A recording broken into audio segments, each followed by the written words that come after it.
Just know Allah won't let you lose your way. You are the mercy for mankind. You are the teacher for this life. Allah has blessed you with the Quran. Assalamu alaikum. Welcome to another episode of With the Prophet. I'm Ali Coleman.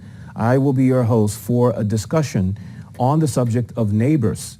We are continuing to host our guest from Saudi Arabia, Sheikh Assim Al Hakeem. Assalamu alaikum and welcome. Wa alaikum assalam wa rahmatullahi wa barakatuh. Thank you for being with us, Sheikh, on our subject of neighbors. We're looking at, the title of the show indicates, how we can continue to be with the Prophet in our lives, looking at the Sunnah. So we've been looking at family members and various members of society. Now we arrive at the subject of neighbors. I'd like to start with some definitions and distinctions. In the Injil, you know, I was raised in the Protestant church. There's one of the most famous stories in the New Testament is about the Good Samaritan. And this story is about how the high religious authorities avoided an injured man who had been beaten and robbed and left for dead on the side of the road. And because of the high-ranking Jewish officials, the high priests and so on and so, they were on their way to worship in the synagogue. They didn't want to contaminate themselves, so they crossed and moved away from this injured man and continued on their way. But this other lowly person who had a low position in Jewish society among the Jews went to the man, cared for him, took him to an inn, paid money, and tried to tend to his wounds. And he was a Samaritan, an ethnic group of people. So we call this the Good Samaritan. Prophet Isa, peace be upon him, used this as an example to say that the Samaritan was the good neighbor. So the question is, who is the neighbor? The neighbor is the one who is any person around you. But our definitions and distinctions here are a bit different. Islam makes a distinction between who is a neighbor, a passerby, as you were telling me earlier. Let's open up with the question, the people that we ride on the metro, on the public bus, that we walk with on the streets, are they neighbors, or is it only those that we physically live next to? Bismillah ar-Rahman ar-Rahim. Alhamdulillah. Wassalatu wassalamu ala Rasulillah. Wa alihi wa sahbihi wa man ihtada bihudahu amma ba'd. The neighbor in Islam refers to the person who lives next to you. Okay. And it can be interpreted in some cases as your spouse, because indeed she lives next to you more than anyone else. But when it comes in general terms, a neighbor is a person who lives next to you. What is the definition of a neighbor? This is an issue of dispute. Some scholars said that a neighbor is anyone who prays Fajr in your masjid. Okay. So this means that a gazillion people. And others say it is 40 houses round you. These are all your neighbors. And some say there are 7 doors next to your door. So this narrows it a bit, but still, in essence, a neighbor is someone who lives close by, who has rights over you, who you tend to meet every now and then when going out or coming in to your home. And there are different types of neighbors in the Islamic view. Not everyone has the same status. Can you elaborate on that? In a sense, the scholars say that the neighbors are divided into 3 types. One neighbor has 3 rights over you, and he is the Muslim who is of your kinship, and he is a neighbor. So he has 3 rights: the right of Islam, the right of kinship, and the right of being a neighbor.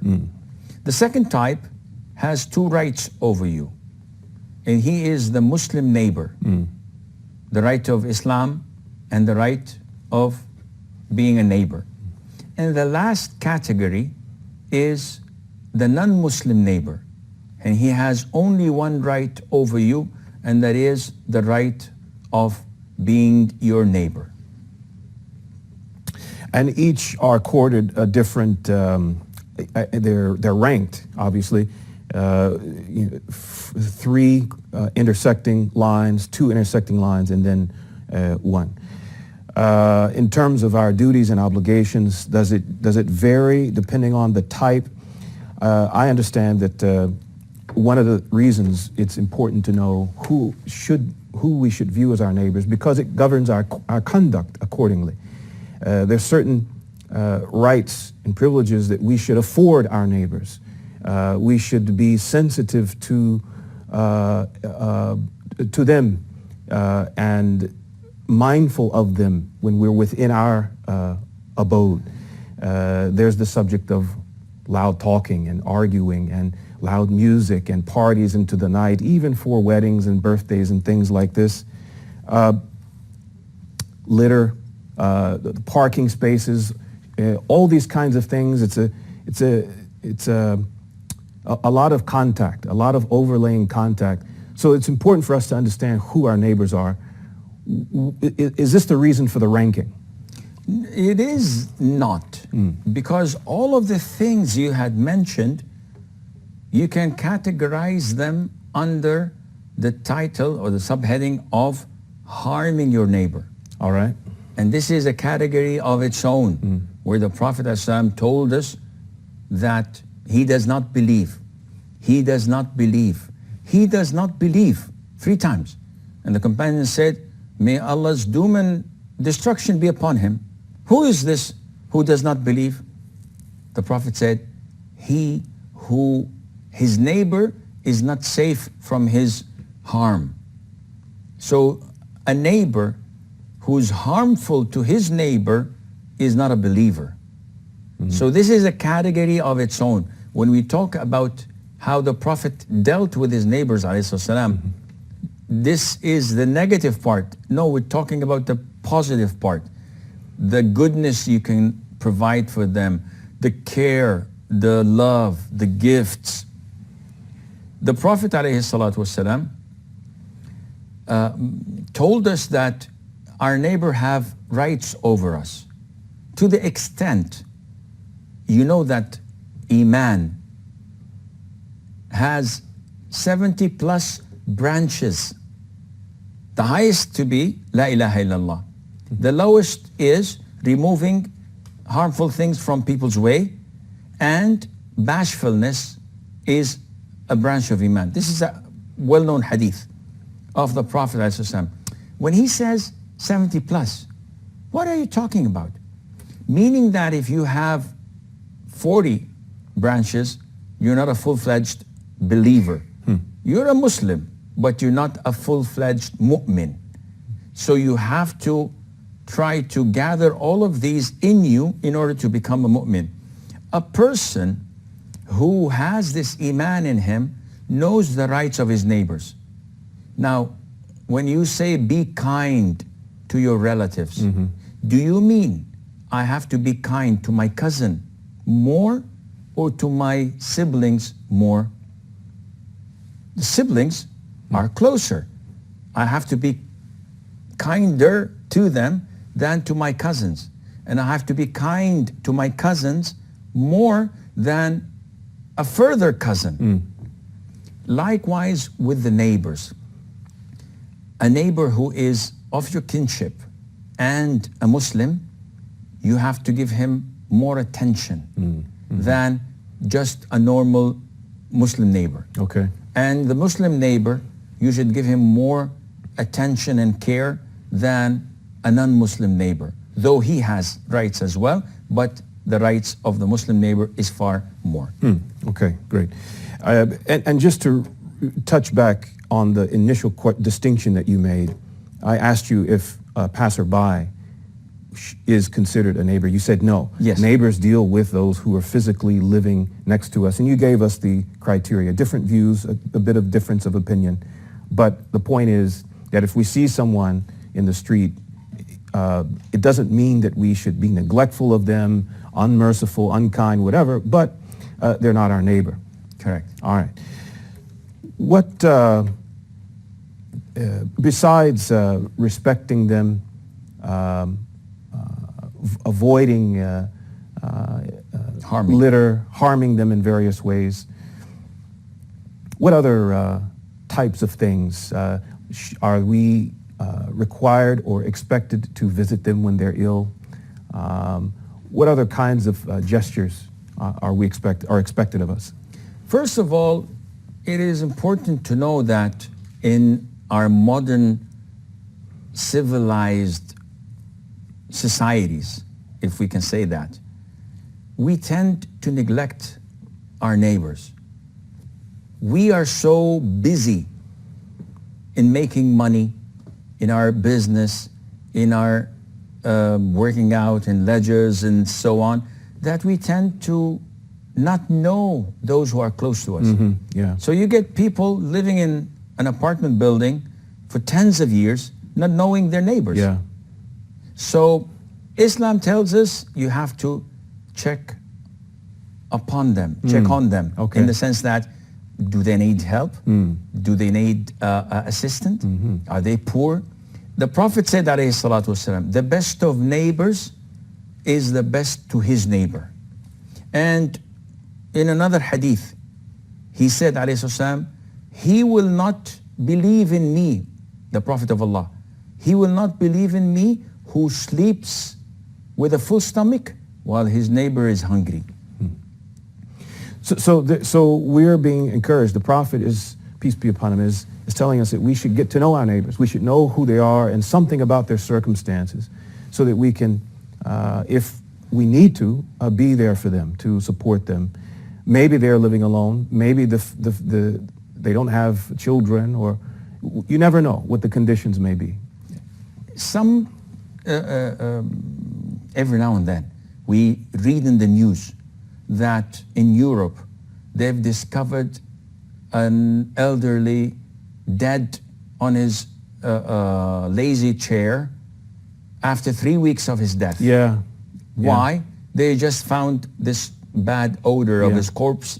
Nobody checked on him. Neighbors never saw him. In Vienna, I think was in Austria, like 3-4 years ago, they've discovered this couple who had their daughter, who's in her 20s, or someone they've kidnapped and kept for 19 years in a cage. Yeah. We hear about these stories. And then where are the neighbors?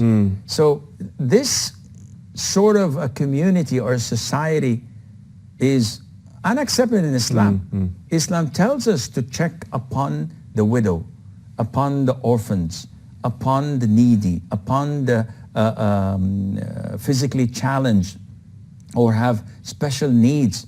It tells us to cater for them, to care for them.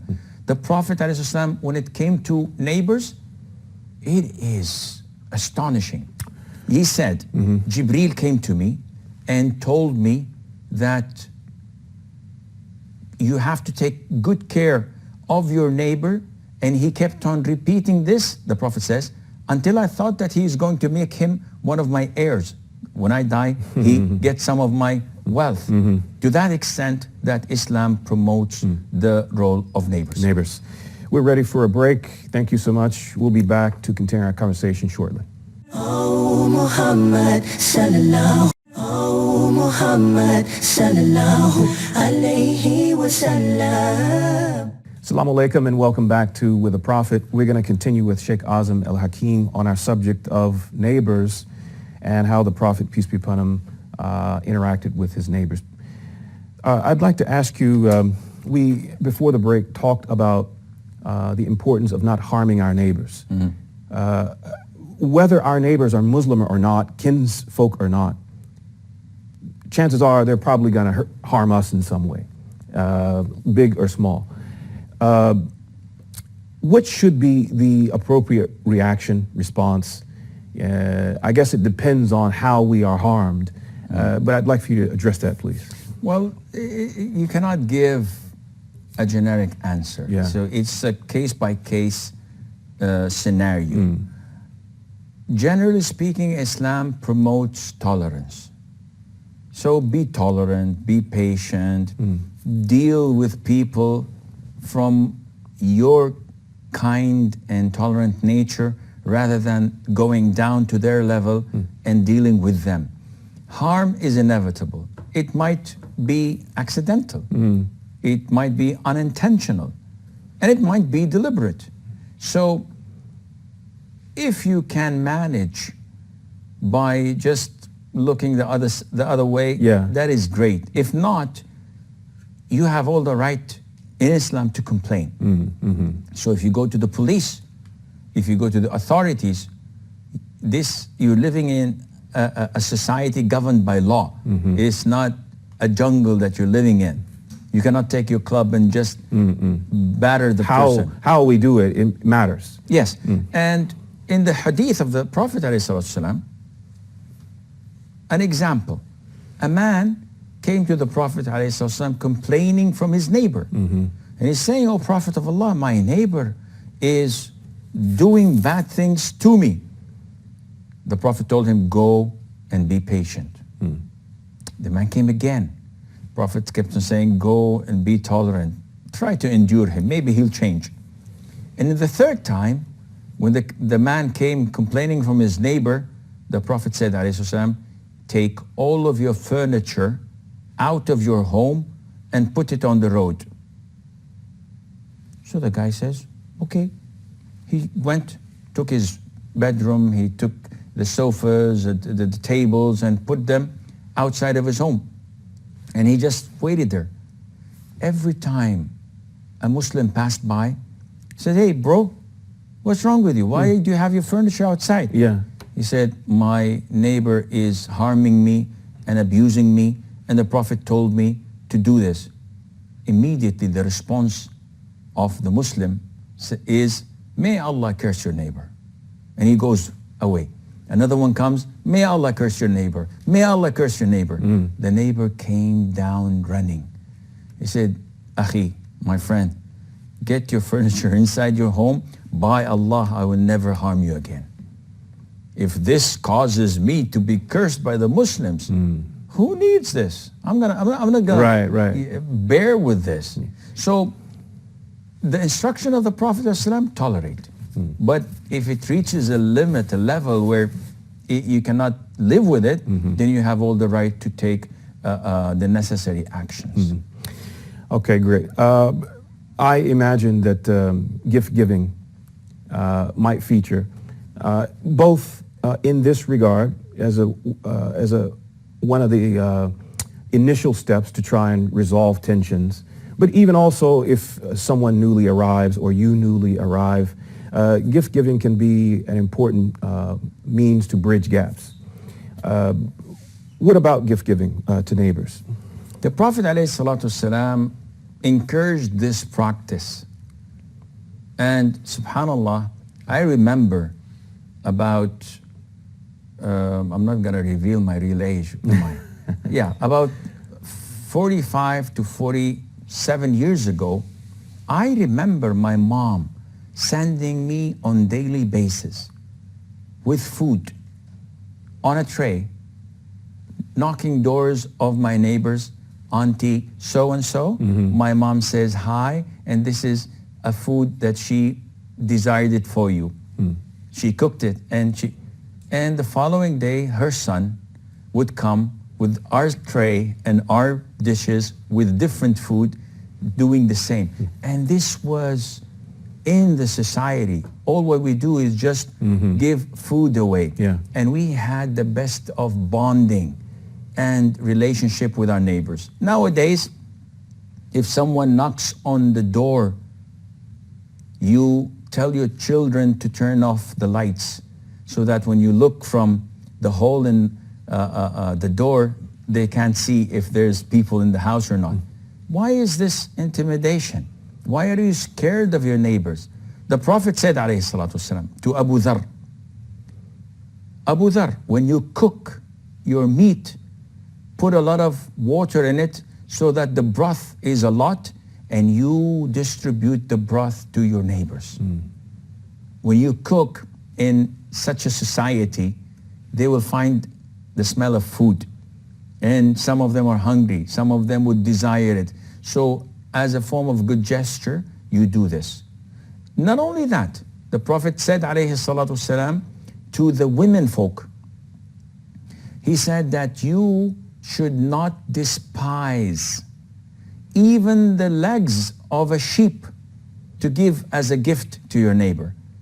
What would you do with a leg or a hoof of a sheep? You can barely cook it. There's no meat in it. Yeah. So the Prophet said, do not despise, do not look down at it. It's still a gift and people may make use of it. So even that, the Prophet ﷺ is encouraging. Don't look at brand names. Don't look at something that is expensive. It's not the value of the gift. It's just the thought that is there. Undoubtedly, this is a very important part of having, promoting good relations with neighbors, and also, inshallah, will give us a sense of happiness, increase the measure of happiness in our homes. So we would like to begin to wind down. We're approaching the end of the episode. Before we get there, I want to make sure you address those issues that you think need to be dealt with.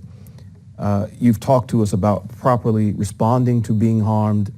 We've identified who exactly are neighbors, the different categories of neighbors, the value of gift giving, other types of things that you'd like to draw upon before we close. I summarized it in a short paragraph, but it is so profound and deep.